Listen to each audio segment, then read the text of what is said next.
Way.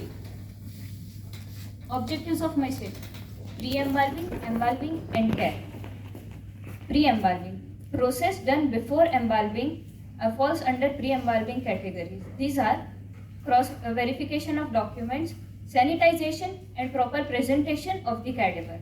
Documents: death certificate issued by at least an MBBS doctor or a degree above is the foremost important document here, with Aadhaar card and photocopy of the dead person. Sanitization.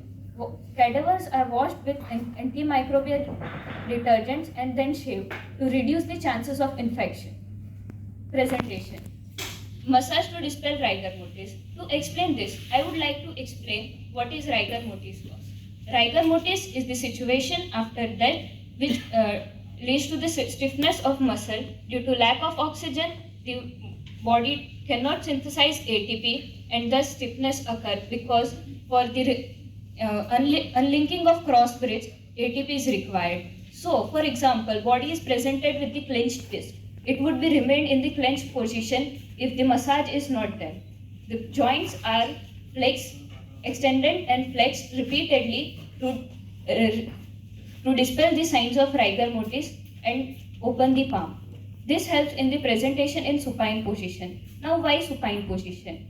As we learn the structures in anatomical position and cadaver should be laid during the procedure, supine position is required for the further procedures as we have to expose the arteries. Now, I am talking about embalming. So, what is embalming actually? The embalming is the procedure and which preserves the cadaver using chemicals. Or we can say that study and science of treating a dead human body to achieve an antiseptic condition, a premortem appearance and preservation.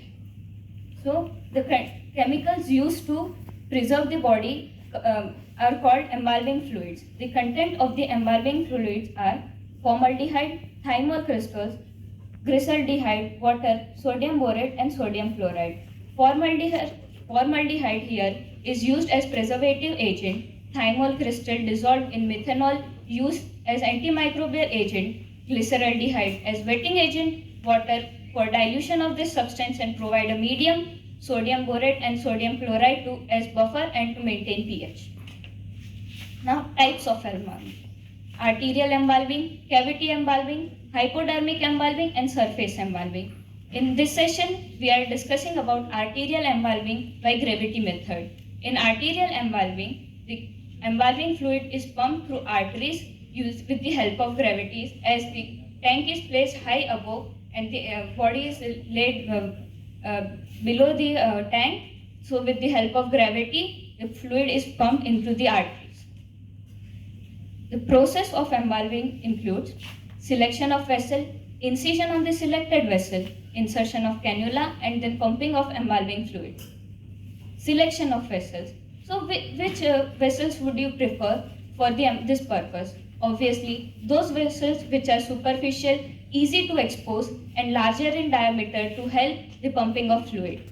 These are right common carotid artery and right femoral artery. Now, why only right vessels? We can use left vessels also, but most of the embalmers are right-handed, hence the right vessels are preferred.